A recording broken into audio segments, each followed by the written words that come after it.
नमस्कार दोस्तों, स्वागत है आपका शिक्षा ज्ञान की दुनिया के यूट्यूब चैनल पर। हम एम लक्ष्मीकांत की सीरीज कंप्लीट कर रहे हैं, जिसमें हमने 15 चैप्टर कंप्लीट कर दिए हैं। अब 16वें चैप्टर में हम शुरू करने जा रहे हैं। आपातकालीन प्रावधान को पढ़ेंगे और अगले 15 मिनट में हम जानेंगे कि इस आपातकालीन चैप्टर पे हमारे लिए क्या महत्वपूर्ण है यूपीएससी की दृष्टि से। इसलिए अगले 15 मिनट की वीडियो स्किप मत कीजिएगा। चलिए शुरू करते हैं। संविधान के भाग 18 में आर्टिकल 352 से 360 तक आपातकालीन प्रावधान उल्लेखित है। यह प्रावधान केंद्र को किसी भी असामान्य स्थिति में से प्रभावी रूप से निपटने में सक्षम बनाते हैं। संविधान में इन प्रावधानों को जोड़ने का उद्देश्य देश की संप्रभुता, एकता, अखंडता, लोकतांत्रिक राजनीतिक व्यवस्था तथा संविधान की सुरक्षा करना है। आपातकालीन स्थिति में केंद्र सरकार सर्वशक्तिमान हो जाता है तथा सभी राज्य केंद्र के पूर्ण नियंत्रण में आ जाते हैं। ये संविधान में औपचारिक संशोधन किए बिना ही संघीय ढांचे को एकात्मक ढांचे में परिवर्तित कर देते हैं। सामान्य समय में राजनीतिक व्यवस्था का संघीय स्वरूप से आपातकाल में एकात्मक स्वरूप में इस प्रकार का परिवर्तन भारतीय संविधान में अद्वितीय विशेषता है। इस परिप्रेक्ष्य में डॉक्टर बी.आर. अम्बेडकर ने संविधान सभा में कहा था कि अमेरिका सहित सभी संघीय व्यवस्थाएं संघवाद के एक कड़े स्वरूप में हैं। किसी भी परिस्थिति में अपना स्वरूप और आकार परिवर्तित नहीं कर सकते। दूसरी ओर भारत का संविधान समय एवं परिस्थिति के अनुसार एकात्मक एवं व संघीय दोनों प्रकार का हो सकता है। यह इस प्रकार निर्मित किया गया है कि समानतः यह संघीय व्यवस्था के अनुरूप कार्य करता है, परंतु आपातकाल में यह एकात्मक व्यवस्था के रूप में कार्य करता है। आइए आगे देखेंगे। संविधान में 3 प्रकार के आपातकाल निर्दिष्ट किया गया है, यानी समाहित है 3 प्रकार का आपातकाल।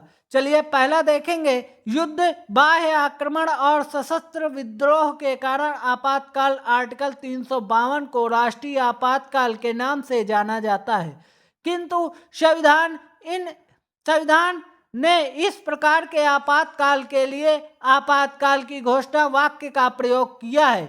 आइए दूसरा पॉइंट देखेंगे। राज्यों में संवैधानिक तंत्र की विफलता के कारण आपातकाल को राष्ट्रपति शासन अनुच्छेद 356 के नाम से जाना जाता है। इसे 2 अन्य नामों से भी जाना जाता है, राज्य आपातकाल अथवा संवैधानिक आपातकाल, किंतु संविधान ने इस स्थिति के लिए आपातकाल शब्द का प्रयोग नहीं किया है। संविधान ने इस स्थिति के लिए आपातकाल शब्द का प्रयोग नहीं किया है। आप लोग बताएंगे किस स्थिति के लिए आपातकाल शब्द का प्रयोग नहीं किया गया है। ठीक है, मैंने बता दिया है, अब आप लोग कमेंट करके बताएंगे। चलिए आगे बढ़ेंगे। तीसरा पॉइंट देखेंगे। भारत की वित्तीय स्थायित्व अथवा साख के खतरे के कारण अधिरोपित आपातकाल वित्तीय आपातकाल आर्टिकल 360 कहा जाता है। राष्ट्रीय आपातकाल आगे पढ़ेंगे। राष्ट्रीय आपातकाल को समझें उससे पहले अगर आप चैनल पर नए हैं तो चैनल को सब्सक्राइब करके बेल आइकन जरूर दबाइएगा, बेल आइकन जरूर दबा दीजिएगा। चलिए राष्ट्रीय आपातकाल को पढ़ेंगे। चलिए राष्ट्रीय आपातकाल को पढ़ेंगे, आगे बढ़ेंगे। घोषणा के आधार। यदि भारत की अथवा इसके किसी भाग की सुरक्षा को युद्ध अथवा बाह्य आक्रमण अथवा सशस्त्र विद्रोह के कारण खतरा उत्पन्न हो तो अनुच्छेद 352 के अंतर्गत राष्ट्रपति राष्ट्रीय आपातकाल की घोषणा कर सकता है।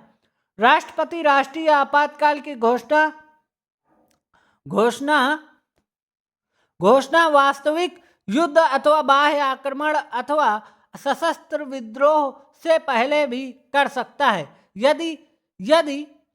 यदि वह समझे कि इनका इनका आसान खतरा है, आसन्न खतरा है। राष्ट्रपति युद्ध, बाह्य आक्रमण, सशस्त्र विद्रोह अथवा आसन्न खतरे के आधार पर वह विभिन्न उद्घोषणाएं भी जारी कर सकता है, चाहे उसने पहले से कोई उद्घोषणा की हो या ना की हो, या ऐसी उद्घोषणा लागू हो। यह प्रावधान 1975 में 38वें संविधान संशोधन अधिनियम के द्वारा जोड़ा गया है। जब राष्ट्रीय आपातकाल की घोषणा युद्ध अथवा बाह्य आक्रमण के आधार पर की जाती है, तब इसे बाह्य आपातकाल के नाम से जाना जाता है। दूसरी ओर जब इसकी घोषणा सशस्त्र विद्रोह के आधार पर की जाती है, तब इसे अतिरिक्त आपातकाल के नाम से जाना जाता है। राष्ट्रीय आपातकाल की उद्घोषणा संपूर्ण देश अथवा केवल इसके किसी एक भाग पर लागू हो सकती है। 1976 में 42वें संविधान संशोधन अधिनियम ने राष्ट्रपति भारत के किसी विशेष भाग पर राष्ट्रीय आपातकाल लागू करने का अधिकार प्रदान किया है। आगे देखेंगे। प्रारंभ में संविधान ने राष्ट्रीय आपातकाल में तीसरे आधार के रूप में अतिरिक्त गड़बड़ी का प्रयोग किया था, किंतु यह शब्द बहुत ही अस्पष्ट अथवा विस्तृत अनुमान वाला था। अंततः 1978 के 44वें संविधान संशोधन अधिनियम द्वारा अतिरिक्त गड़बड़ी शब्द को सशस्त्र विद्रोह शब्द से विस्थापित कर दिया गया। अंततः अब अतिरिक्त गड़बड़ी के आधार पर आपातकाल की घोषणा करना संभव नहीं है, जैसा कि 1975 में इंदिरा गांधी के नेतृत्व वाली कांग्रेस सरकार ने किया था।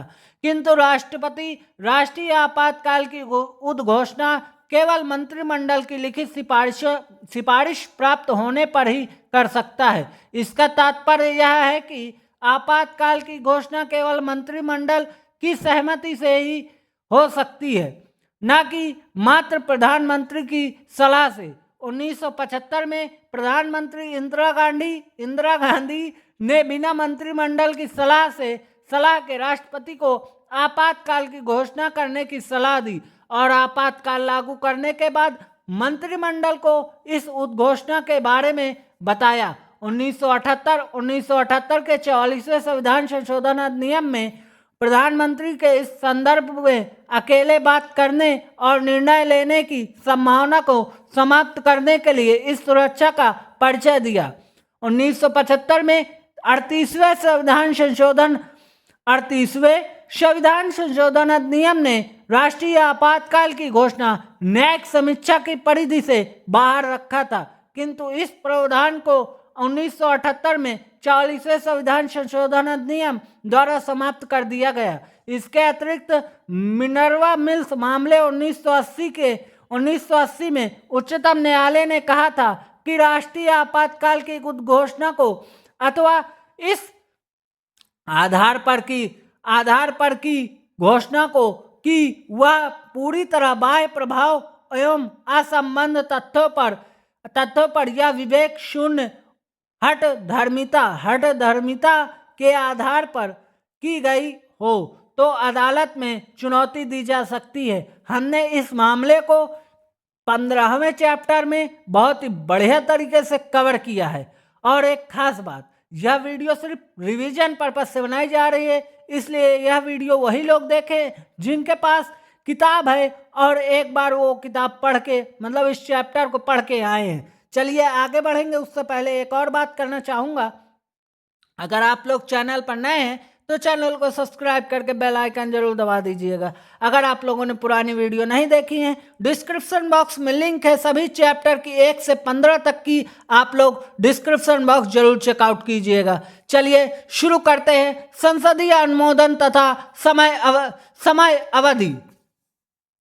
संसद के दोनों सदनों द्वारा आपातकाल की उद्घोषणा जारी होने के 1 माह के भीतर अनुमोदित होनी आवश्यक है। प्रारंभ में संसद द्वारा अनुमोदन के लिए दी गई समय सीमा 2 माह थी, किंतु 1978 के 44वें संविधान संशोधन अधिनियम द्वारा इसे घटा दिया गया। किंतु आपातकाल की उद्घोषणा ऐसे समय होती है जब लोकसभा का विघटन हो गया हो अथवा लोकसभा का विघटन 1 माह में समय में बिना उद्घोषणा के अनुमोदन के हो गया हो। तब उद्घोषणा लोकसभा के पुनर्गठन के बाद पहली बैठक में 30 दिनों, माफ कीजिएगा, 30 दिनों तक जारी रहेगी, जबकि इस बीच राज्यसभा द्वारा इसका अनुमोदन कर दिया गया हो। यदि संसद के दोनों सदनों से इसका अनुमोदन हो गया हो तो आपातकाल 6 माह तक जारी रहेगा तथा प्रत्येक 6 माह में संसद के अनुमोदन से इसे अनंत काल तक बढ़ाया जा सकता है। आवधिक संसदीय अनुमोदन का यह प्रावधान भी 1978 के 44वें संविधान संशोधन अधिनियम द्वारा जोड़ा गया है। इसके पहले आपातकाल एक बार संसद द्वारा अनुमोदन के पश्चात मंत्रिमंडल के इच्छा अनुसार प्रभावी रह सकता था। किंतु यदि लोकसभा का विघटन 6 माह की अवधि में आपातकाल को जारी रखने के अनुमोदन के बिना हो जाता है तो उद्घोषणा लोकसभा के पुनर्गठन के बाद पहली बैठक से 30 दिनों तक जारी रहती है, जबकि इस बीच राज्यसभा ने इसके जारी रहने का अनुमोदन कर दिया हो। आपातकाल की उद्घोषणा अथवा इसके जारी रहने का प्रत्येक प्रस्ताव संसद के दोनों सदनों द्वारा विशेष बहुमत से पारित होना चाहिए, जो कि है पहला पॉइंट उस सदन के कुल सदस्यों का बहुमत, दूसरा पॉइंट उस सदन में उपस्थित तथा मतदान करने वाले सदस्यों का 2/3 बहुमत। इस विशेष बहुमत का प्रावधान 1978 के 44वें संविधान संशोधन अधिनियम द्वारा किया गया है। इससे पूर्व ऐसा प्रस्ताव संसद के साधारण बहुमत द्वारा पारित हो सकता है। उद्घोषणा की समाप्ति पढ़ें उससे पहले कुछ खास बात, हम इस लक्ष्मीकांत के सभी चैप्टर यानी 80 के 80 चैप्टर इस चैनल पर कंप्लीट करेंगे, ठीक, बिल्कुल इसी फॉर्मेट में। तो आप लोग इस चैनल पर अगर नए हैं तो चैनल को सब्सक्राइब करके बेल आइकन दबाना ना भूलें। चलिए उद्घोषणा की समाप्ति देखेंगे। राष्ट्रपति द्वारा आपातकाल की उद्घोषणा किसी भी समय एक दूसरी उद्घोषणा से समाप्त की जा सकती है। ऐसी उद्घोषणा को संसदीय अनुमोदन की आवश्यकता नहीं होती। इसके अतिरिक्त राष्ट्रपति को ऐसी उद्घोषणा को समाप्त कर देना आवश्यक है जब लोकसभा इसके जारी रहने के अनुमोदन का प्रस्ताव पर निरस्त कर दे। यह सुरक्षा उपाय भी 1978 के 44वें संविधान संशोधन अधिनियम द्वारा पेश किया गया था।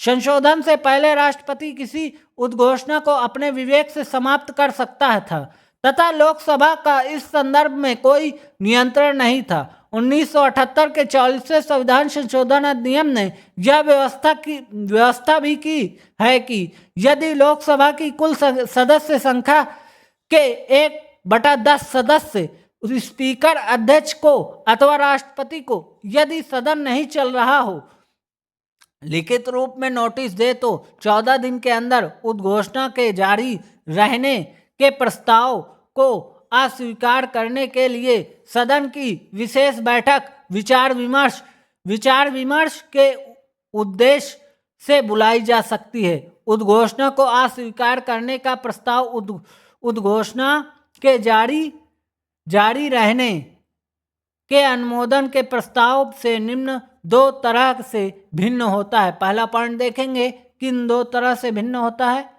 पहला पॉइंट है, पहला केवल लोकसभा से ही पारित होना आवश्यक है, जबकि दूसरा संसद के दोनों सदनों से पारित होने की आवश्यकता है। दूसरा पॉइंट, पहले को केवल साधारण बहुमत से स्वीकार किया जाता है, जबकि दूसरे को विशेष बहुमत से स्वीकार किया जाता है। हम आगे देखेंगे राष्ट्रीय आपातकाल के प्रभाव। आपात की उद्घोषणा के राजनीतिक तंत्र पर तीव्र तथा दूरगामी प्रभाव होते हैं। इन परिणामों को निम्न 3 वर्गों में रखा जा सकता है। पहले, केंद्र राज्य संबंधों का प्रभाव। इसको हमने 15वें चैप्टर में कवर किया बहुत बढ़िया तरीके से। ठीक है, चलिए आगे देखेंगे 7 पॉइंट, लोकसभा तथा राज्य विधानसभा के कार्यकाल का पर प्रभाव तथा तीसरा मौलिक अधिकारों पर प्रभाव। आइए केंद्र राज्य संबंधों का प्रभाव देखेंगे। जब आपातकाल की उद्घोषणा लागू होती है तब केंद्र राज्य के सामान्य संबंधों में मूलभूत परिवर्तन होते हैं। इनका अध्ययन 3 शीर्षकों के अंतर्गत किया जा सकता है, कार्यपालक, विधायी तथा वित्तीय। आइए कार्यपालक को समझेंगे। राष्ट्रीय आपातकाल के समय केंद्र की कार्यपालक शक्तियों का विस्तार राज्य को उसकी कार्यपालक शक्तियों के प्रयोग में तरीकों के संबंध में निर्देश देने तक हो जाता है। सामान्य समय में केंद्र राज्य को केवल कुछ विशेष विषयों पर ही कार्यकारिणी निर्देश दे सकता है, किंतु राष्ट्रीय आपातकाल के समय केंद्र को किसी राज्य को किसी भी विषय पर कार्यकारिणी निर्देश देने की शक्ति प्राप्त हो जाती है। अंतः राज्य सरकारें केंद्र के पूर्ण नियंत्रण में हो जाती हैं, यद्यपि उन्हें निलंबित न किया जाए तो नहीं किया जाता। आइए आगे देखेंगे हम। आप लोग थोड़ा एडजस्ट कीजिएगा, ठीक है, एडजस्ट करेंगे, थोड़ा कंप्रोमाइज़ करिएगा अपनी पढ़ाई को लेके थोड़ा सा। चलिए हम दूसरे पॉइंट पर आते हैं, अपने टॉपिक पर आते हैं, फालतू की बात न करते हुए। विधायी, दूसरा पॉइंट है विधायी। राष्ट्रीय आपातकाल के समय संसद को राज्य सूची में वर्णित विषयों पर कानून बनाने का अधिकार प्राप्त हो जाता है। यद्यपि किसी राज्य विधायिका की शक्तियों को निलंबित नहीं किया जाता, यह संसद की असीमित शक्ति का प्रभाव है। अंतः केंद्र तथा राज्यों के मध्य विधायी शक्तियों के सामान्य वितरण का निलंबन हो जाता है। यद्यपि राज्य विधायिका निलंबित नहीं होती, संक्षेप में संविधान संघीय की जगह एकात्मक हो जाता है। संसद द्वारा आपातकाल में राज्य के विषयों पर बनाए गए कानून आपातकाल की समाप्ति के बाद 6 माह तक प्रभावी रहते हैं। जब राष्ट्रीय आपात की उद्घोषणा लागू होती है, तब यदि संसद का सत्र नहीं चल रहा हो तो राष्ट्रपति राज्य सूची के विषयों पर भी अध्यादेश जारी कर सकता है। इसके अतिरिक्त संसद राष्ट्रीय आपातकाल के परिणाम स्वरूप केंद्र अथवा इसके अधिकारियों तथा प्राधिकारियों को संघ सूची से बाहर के विषयों पर इसके विस्तृत अधिकार क्षेत्र के अंतर्गत बनाए गए कानूनों, माफ कीजिएगा, हम संघ सूची से फिर से पढ़ेंगे। संघ सूची से बाहर के विषयों पर इसके विस्तृत अधिकार क्षेत्र के अंतर्गत बनाए गए कानूनों को लागू करने की शक्ति तथा कर्तव्य प्रदान कर सकती है। 1976 के 42वें संविधान संशोधन अधिनियम द्वारा यह व्यवस्था की गई कि उपयुक्त वर्णित 2 परिणामों कार्यकारिणी तथा विधायी का केवल आपातकाल लागू होने वाले राज्य तक ही नहीं वरन किसी अन्य राज्य में भी विस्तार होता है। आइए वित्तीय देखेंगे। हम वित्तीय संबंध को बहुत ही बढ़िया तरीके से पिछले चैप्टरों में बहुत बढ़िया तरीके से कवर किया है। चलिए आगे देखेंगे कौन से चैप्टर में कवर किया उसको मैं बाद में बताऊंगा। पहले इस टॉपिक को पढ़ते हैं। टॉपिक है हमारा नेक्स्ट वित्तीय। जब राष्ट्रीय आपातकाल की उद्घोषणा लागू हो तब राष्ट्रपति केंद्र तथा राज्यों के मध्य करों के संवैधानिक वितरण को संशोधित कर सकता है। इसका तात्पर्य यह है कि राष्ट्रपति केंद्र से राज्यों को दिए जाने वाले धन वित्त को कम अथवा समाप्त कर सकता है। ऐसे संशोधन उस वित्त वर्ष की समाप्ति तक जारी रहते हैं जिसमें आपातकाल समाप्त होता है। राष्ट्रपति के ऐसे प्रत्येक आदेश को संसद के दोनों सदनों के सभापटलों पर रखा जाना आवश्यक है। आइए लोकसभा तथा राज्य विधानसभा कार्यकाल पर प्रभाव देखेंगे। चलिए नेक्स्ट टॉपिक हमारा लोकसभा तथा राज्य विधानसभाओं के कार्यकाल पर प्रभाव है। आप लोग बताएंगे इस पर कुछ और जानकारी एक्स्ट्रा अलग से चाहिए क्या? आप लोग कमेंट में बताइएगा, क्योंकि इसमें खुद ही इतना विस्तार दिया है कि मुझे अलग से कुछ बताने की जरूरत नहीं है। चलिए आगे देखेंगे। जब राष्ट्रीय आपातकाल की उद्घोषणा लागू हो तब लोकसभा का कार्यकाल इसके सामान्य कार्यकाल 5 वर्ष से आगे संसद द्वारा विधि बनाकर एक समय के 1 वर्ष के लिए कितने भी समय तक बढ़ाया जा सकता है, किंतु यह विस्तार आपातकाल की समाप्ति के बाद 6 माह से ज़्यादा नहीं हो सकता। उदाहरण के लिए 5वीं लोकसभा 1971 से 1977 का कार्यकाल 2 बार एक समय के लिए 1 वर्ष के लिए बढ़ाया गया था। इसी प्रकार राष्ट्रीय आपातकाल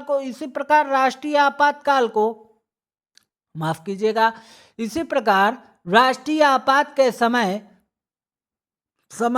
संसद किसी राज्य विधानसभा का कार्यकाल 5 वर्ष प्रत्येक बार 1 वर्ष के लिए कितने भी समय तक बढ़ा सकती है, जो कि आपातकाल की समाप्ति के बाद अधिकतम 6 माह तक ही रहती है। आइए मूल अधिकारों का प्रभाव देखेंगे। अनुच्छेद 358 से 359 राष्ट्रीय आपातकाल के मूल अधिकार पर प्रभाव का वर्णन करते हैं।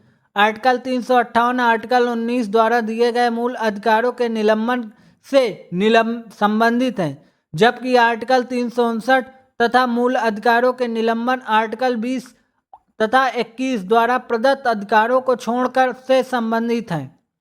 ये दो प्रावधान निम्नानुसार वर्णित है। पहला, आर्टिकल 19 के अंतर्गत प्रदत्त मूल अधिकारों का निलंबन आर्टिकल 358 के अनुसार जब राष्ट्रीय आपातकाल की उद्घोषणा की जाती है, जब आर्टिकल 19 द्वारा प्रदत्त 6 मूल अधिकार स्वतः ही निलंबित हो जाते हैं। इनके निलंबन के लिए किसी अलग आदेश की आवश्यकता नहीं होती है। इस राष्ट्रीय आपातकाल की उद्घोषणा लागू होती है तब राज्य अनुच्छेद 19 द्वारा लगाए गए प्रतिबंधों से स्वतंत्र होता है। दूसरे शब्दों में राज्य अनुच्छेद 19 द्वारा प्रदत्त 6 मूल अधिकारों को कम करने अथवा हटाने के लिए कानून बना सकता है, अथवा कोई कार्यकारिणी निर्णय ले सकता है कि ऐसे किसी कानून अथवा कार्य को इस आधार पर कि यह आर्टिकल 19 द्वारा प्रदत्त 6 मूल अधिकारों का उल्लंघन है, चुनौती नहीं दी जा सकती। जब राष्ट्रीय आपातकाल समाप्त हो जाता है, आर्टिकल 19 स्वतः ही पुनर्जीवित हो जाता है तथा प्रभाव में आ जाता है। आपातकाल के बाद आर्टिकल 19 के विपरीत बना कोई कानून अप्रभावी हो जाता है, किंतु आपातकाल के समय हुई किसी चीज का प्रतिकार भरपाई नहीं होता। यहाँ तक कि आपातकाल के बाद भी इसका तात्पर्य है कि आपातकाल में किए गए विधायी तथा कार्यकारिणी निर्णयों को आपातकाल के बाद भी चुनौती नहीं दी जा सकती। ये बहुत ही महत्वपूर्ण है, ठीक है। ये आपातकाल प्रावधान मेंस की दृष्टि से बहुत ही महत्वपूर्ण है। जो पढ़ते हैं उन्हें पता, जो नहीं पढ़ते वो केवल वीडियो देखने आते हैं, वो केवल टाइम पास करने आते हैं। चलिए हम आगे बढ़ेंगे अपनी टॉपिक की ओर। 1978 के 44वें संविधान संशोधन ने आर्टिकल 358 की संभावना पर 2 प्रकार से प्रतिबंध लगा दिया है। प्रथम, आर्टिकल 19 द्वारा प्रदत्त 6 मूल अधिकारों को युद्ध अथवा बाह्य आक्रमण के आधार पर घोषित आपातकाल में ही निलंबित किया जा सकता है, न कि सशस्त्र विद्रोह के आधार पर। दूसरे, केवल उन विधियों को जो आपातकाल से संबंधित है चुनौती नहीं दी जा सकती तथा ऐसी विधियों के अंतर्गत दिए गए कार्यकारिणी निर्णयों को भी चुनौती नहीं दी जा सकती। दूसरा पॉइंट, अन्य मूल अधिकारों का निलंबन। आर्टिकल 359 राष्ट्रपति को आपातकाल के मूल अधिकारों को लागू करने के लिए न्यायालय में जाने का अधिकार को निलंबित करने के लिए अधिकृत करता है। अंततः 359 के अंतर्गत मूल अधिकार नहीं अपितु उनका लागू होना निलंबित होता है। वास्तविक रूप में ये अधिकार जीवित रहते हैं, केवल इनके राहत उपचार निलंबित होते हैं। यह निलंबन उन्हीं मूल अधिकारों से संबंधित होता है जो राष्ट्रपति के आदेश में वर्णित होते हैं। इसके अतिरिक्त यह निलंबन आपातकाल की अवधि अथवा आदेश में वर्णित अल्प अवधि हेतु लागू हो सकते हैं और निलंबन का आदेश पूरे देश अथवा किसी भाग पर लागू किया जा सकता है। इसे संसद की मंजूरी के लिए प्रत्येक सदन में प्रस्तुत करना होता है। हम आगे बढ़ेंगे। जब राष्ट्रपति का आदेश प्रभावी रहता है तो राज्य उस मूल अधिकार को रोकने अथवा हटाने के लिए कोई भी विधि बना सकता है या कार्यकारिणी कदम उठा सकता है। ऐसी किसी भी विधि या कार्य को इस आधार पर चुनौती नहीं दी जा सकती कि यह संबंधित मूल अधिकार से साम्य नहीं रखता है। ऐसे किसी आदेश की अवधि समाप्त होने पर संबंधित विधि को मूल अधिकार के समान ही समाप्त माना जाएगा, परंतु इस आदेश के दौरान बनाई विधि के अंतर्गत किए गए कार्य का इस आदेश के समाप्त होने के बाद कोई उपचार उपलब्ध नहीं होगा। इसका अर्थ है कि आदेश के प्रभाव में किए गए विधायी व कार्यकारिणी कार्यों को आदेश समाप्ति के उपरांत चुनौती नहीं दी जा सकती है। 44वें संविधान संशोधन अधिनियम 1978 आर्टिकल 359 के क्षेत्र में 2 प्रतिबंध लगाता है। प्रथम, राष्ट्रपति अनुच्छेद 20 तथा आर्टिकल 21 के अंतर्गत दिए गए अधिकारों को लागू करने के लिए न्यायालय में जाने के अधिकार को निलंबित नहीं कर सकता। अन्य शब्दों में, अपराध के लिए दोष सिद्ध के संबंध में संरक्षण का अधिकार आर्टिकल 20 तथा प्राण एवं दैहिक स्वतंत्रता का अधिकार आर्टिकल 21 आपातकाल में प्रभावी रहता है। द्वितीय, केवल उन्हीं विधियों को चुनौती से संरक्षण प्राप्त है जो आपातकाल से संबंधित हैं। उन विधियों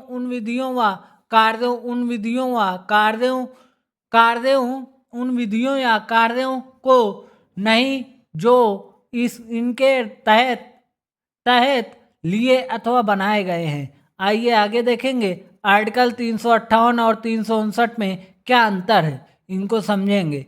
आर्टिकल 358 और 359 में निम्नलिखित अंतर है। पहला, 358 केवल आर्टिकल 19 के अंतर्गत मूल अधिकार से संबंधित है, जबकि आर्टिकल 359 उन सभी मूल अधिकारों से संबंधित है जिनका राष्ट्रपति के आदेश तथा जिनका राष्ट्रपति के आदेश द्वारा निलंबन हो जाता है। दूसरा, आर्टिकल 358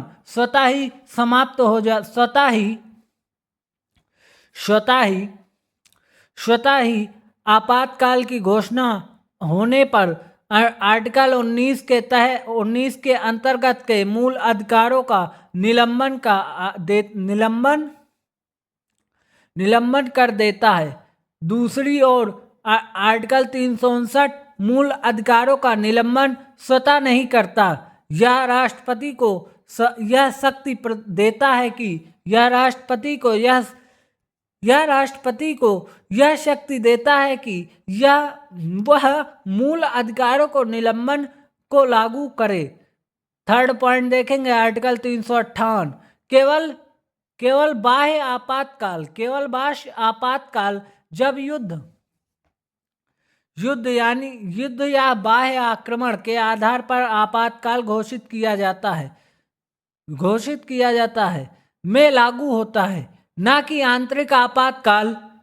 आंतरिक आपातकाल जब सशस्त्र विद्रोह के कारण आपातकाल घोषित होता है।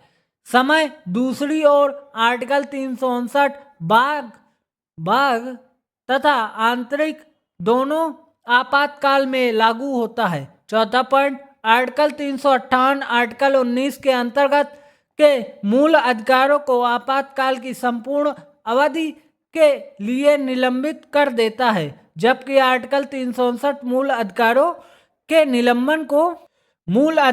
निलंबन को राष्ट्रपति द्वारा उल्लेख की गई अवधि के लिए लागू करता है। यह अवधि संपूर्ण आपातकालीन अवधि अथवा अल्पावधि हो सकती है। आइए पांचों पॉइंट देखेंगे। आर्टिकल 358 संपूर्ण देश में तथा आर्टिकल 359 संपूर्ण देश अथवा किसी भाग विषय में लागू हो सकता है।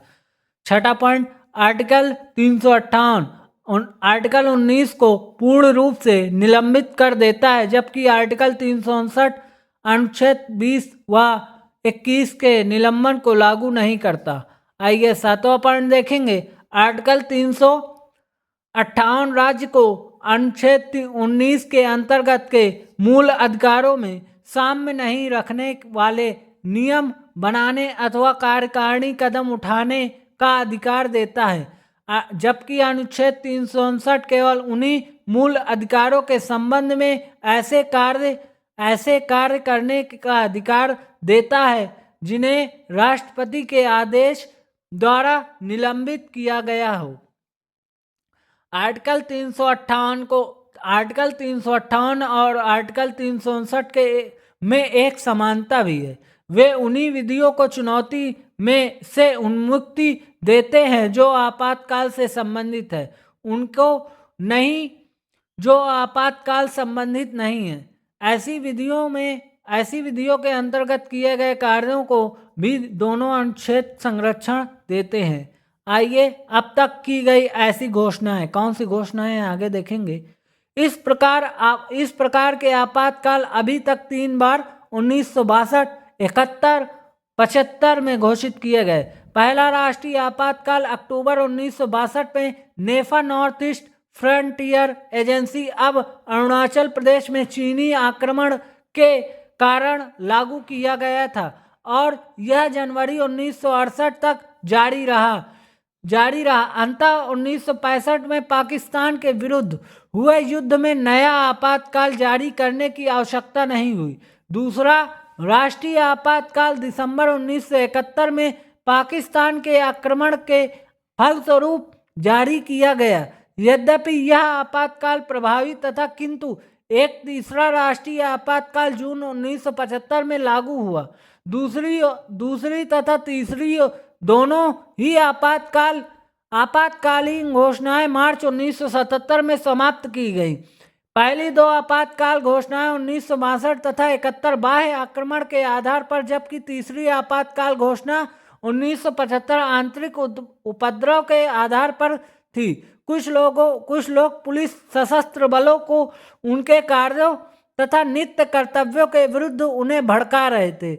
1975 में घोषित आपातकाल आंतरिक आपातकाल सबसे ज्यादा विवादास्पद सिद्ध हुआ।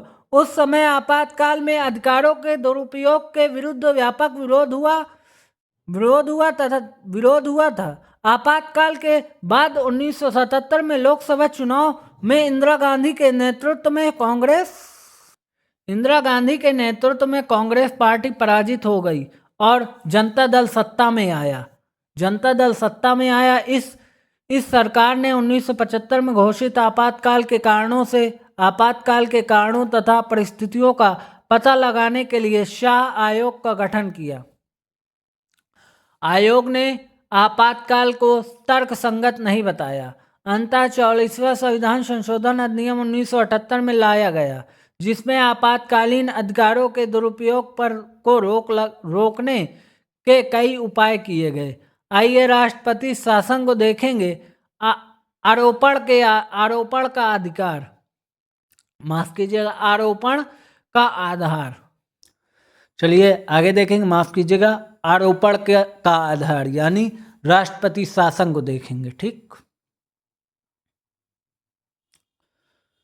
आर्टिकल 355 केंद्र को इस कर्तव्य के लिए विवश करता है कि प्रत्येक राज्य सरकार संविधान की प्रबंध व्यवस्था के अनुरूप ही कार्य करेगी।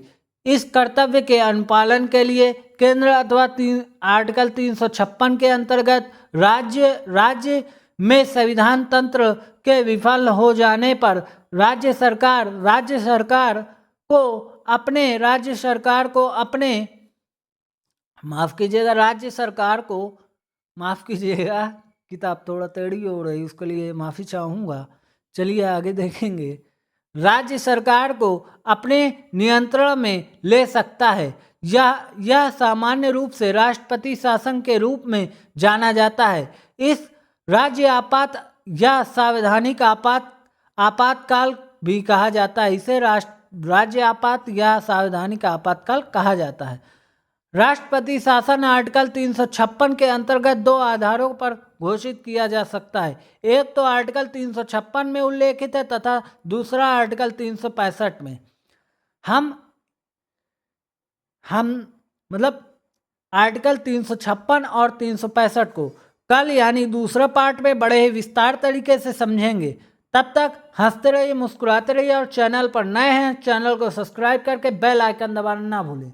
और एक बात, हम बहुत जल्द ही लक्ष्मीकांत की सीरीज समाप्त होते ही हम इसमें एनसीईआरटी 6 से 12 यानी हिस्ट्री, जियोग्राफी, भूगोल जितने भी इम्पोर्टेंट एनसीईआरटी की बुक है सभी को वीडियो फॉर्मेट में आपको ला के देंगे। और एक खास बात, इसमें बहुत जल्द ही सी साइड भी शुरू होने वाला है। सी साइड की क्लास भी इसमें शुरू होने वाली है। और एडवांस लेवल हिस्ट्री की, जैसे स्पेक्ट्रम माजिद हुसैन भूगोल, मतलब माजिद हुसैन की एडवांस लेवल की बुक वीडियो फॉर्मेट में आप सभी लोगों को मिलेगी। आप लोग इस पे 50 सब्सक्राइबर को टारगेट पूरा करवाइए, क्योंकि जब तक 50 सब्सक्राइबर को टारगेट पूरा नहीं होगा तब तक हम लाइव आकर आपके क्वेश्चनों से रूबरू नहीं होंगे। आपको क्या समझ में आ रहा, क्या नहीं आ रहा, आप लोग कमेंट करके जरूर बताइए। अगर वीडियो अच्छी लग रही है लाइक, शेयर, सब्सक्राइब करना ना भूलें और चैनल पर एक कमेंट करके जरूर बता दीजिएगा वीडियो कैसी लग रही है। इसलिए आप लोगों का बहुत बहुत धन्यवाद वीडियो पूरा देखने के लिए। मिलते हैं नेक्स्ट पार्ट में जिसमें हम आर्टिकल 356 को जानेंगे और 365 को जानेंगे। बहुत बहुत धन्यवाद। चैनल पर नए हैं चैनल को सब्सक्राइब करके बेल आइकन दबाना ना भूलें। बहुत बहुत धन्यवाद। भारत माता की जय। जय हिंद। मिलते हैं दूसरे पार्ट में।